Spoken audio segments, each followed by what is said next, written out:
जैन बच्चों, इस समय आप लोग महामना इंस्टीट्यूट के यूट्यूब चैनल से जुड़े हुए हैं और इस चैनल में मैं आप सबका स्वागत करता हूं।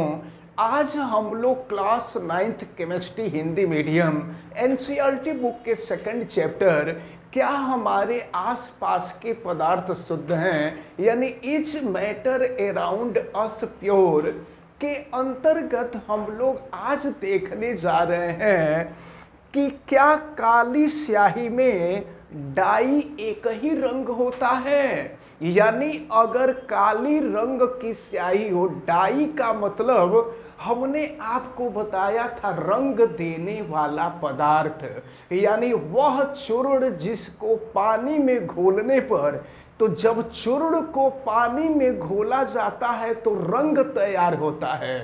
तो जो चूर्ण होता है उसको डाई कहते हैं और जब पानी में उसको घोलने के बाद जो विलयन तैयार होता है उसको हम लोग रंग कहते हैं। तो आज हम लोग यह देखने जा रहे हैं प्रयोग के माध्यम से कि क्या काली स्याही यानी अगर काली रंग की स्याही हो तो उसमें रंग देने वाला जो पदार्थ होता है यानी डाई जो होता है वह एक ही होता है या कई तरह का होता है। यह देखने के लिए हम लोग करते क्या है कि एक छानक पत्र लेते हैं। ये जो आप देख रहे हैं, यहाँ से देखिए, यहाँ से यहाँ तक एक छानक पत्र है और छानक पत्र में कुछ ऊंचाई पर हम करते क्या हैं कि एक निशान लगा लेते हैं अपनी जानकारी के लिए, और निशान लगाने के बाद हम इसी पर करते क्या हैं कि काली रंग की स्याही की एक बूंद डाल देते हैं और एक बूंद डालने के बाद इसको रख देते हैं सूखने के लिए। जब यह सूख जाता है तो सूखने के बाद इसको हम करते क्या हैं कि जल हम इसको एक जार में, देखिए ये जार है, एक जार में इसको डाल देते हैं जिसके निचले भाग में जल भरा होता है।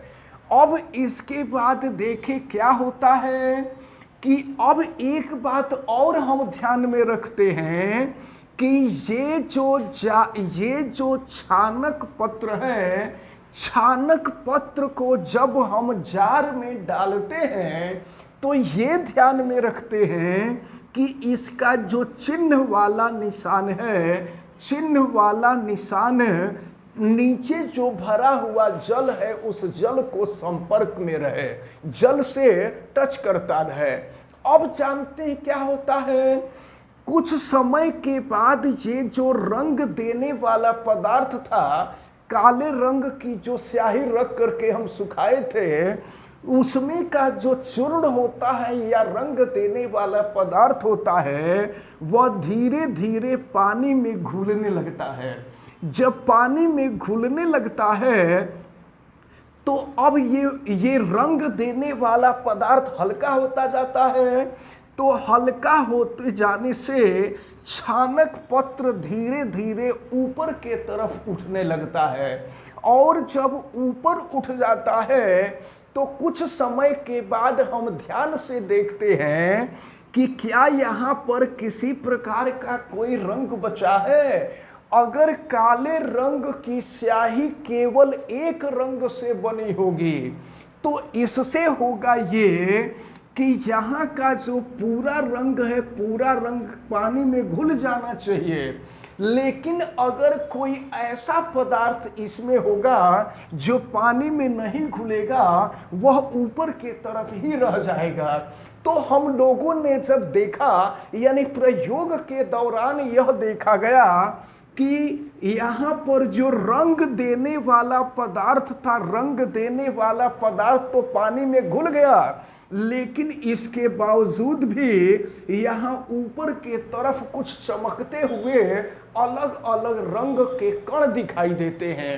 इससे ये स्पष्ट होता है कि काले रंग की जो स्याही होती है उसमें रंग देने वाला पदार्थ केवल एक ही नहीं होता है, यानी काली रंग की स्याही कई पदार्थों का मिक्सचर होती है। देखते हैं जब स्याही से लिखते हैं तो लिखने के बाद जब स्याही सूख जाती है तो उसका कहीं कहीं थोड़ा थोड़ा भाग खूब गाढ़ा हो जाता है और कहीं कहीं भाग खूब हल्का हो जाता है और कुछ भाग जो होता है वो बिल्कुल चमकता हुआ दिखाई देता है। इससे स्पष्ट होता है कि काली स्याही हो या कोई भी स्याही हो, उसमें रंग देने वाला पदार्थ केवल एक ही नहीं होता है, कई रंग कई पदार्थों का यह मिक्सचर होता है। तो इस प्रकार ये निष्कर्ष निकलता है। और अगर आपसे पूछा जाए तो आप यही बताएंगे कि काली स्याही में रंग देने वाला पदार्थ केवल एक ही नहीं होता है, एक से अधिक पदार्थ होता है। तो इस प्रकार ये जो तरीका बताया गया, ये तरीका आपको अच्छी तरह से समझ में आया होगा। और हम आपको बता दें कि रंग को ग्रीक भाषा में क्रोम कहते हैं, क्रोम।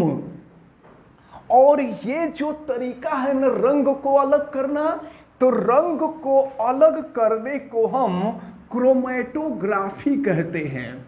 ये जो तरीका होता है इसको क्रोमेटोग्राफी कहा जाता है, क्रोमेटोग्राफी, क्रोमेटोग्राफी कहा जाता है। तो क्रोमेटोग्राफी का मतलब होता है मिश्रण से, यानी अगर कई रंग का मिश्रण हो तो कई रंगों के मिश्रण से अलग अलग रंग को पृथक करने के लिए जो तरीका होता है उस तरीके को ही क्रोमेटोग्राफी कहते हैं। और ये जो पूरा सिस्टम हमने बताया है, ये जो पूरी बात हमने बताई है, इसको हम क्रोमेटोग्राफी कहते हैं। अब क्रोमेटोग्राफी का उपयोग कहाँ कहाँ होता है? तो पहला उपयोग तो यही होता है कि रंग देने वाले पदार्थों को अलग अलग करने में क्रोमेटोग्राफी का उपयोग किया जाता है। इसी तरह से प्रकृति में जो रंग होते हैं, प्रकृति में प्रकृति के रंगों को भी अलग अलग करने में इसका उपयोग होता है। इसके साथ साथ देखें, हम आपको बता दें कि कुछ लोग ऐसे होते हैं जिनको ड्रग का एडिक्शन हो जाता है, यानी ड्रग के सेवन करने की आदत हो जाती है। तो ड्रग सेवन की आदत होने से होता यह है कि ड्रग उनके ब्लड में घुल जाता है और ब्लड में घुलने के बाद वो जो है एक तरह से पॉइजन हो जाता है। तो अब क्रोमेटोग्राफी के द्वारा खून में से जो ड्रग के कण होते हैं उनको अलग किया जाता है। तो इन सब का यह महत्वपूर्ण उपयोग है। और हमें उम्मीद है कि आज ये जो क्रोमेटोग्राफी के बारे में आपको बताया गया है, ये सारी बातें आपको बहुत अच्छी तरह से समझ में आई होंगी। आप वीडियो को लाइक जरूर कीजिएगा और अगर चैनल पे नए हैं तो चैनल को सब्सक्राइब भी कीजिएगा।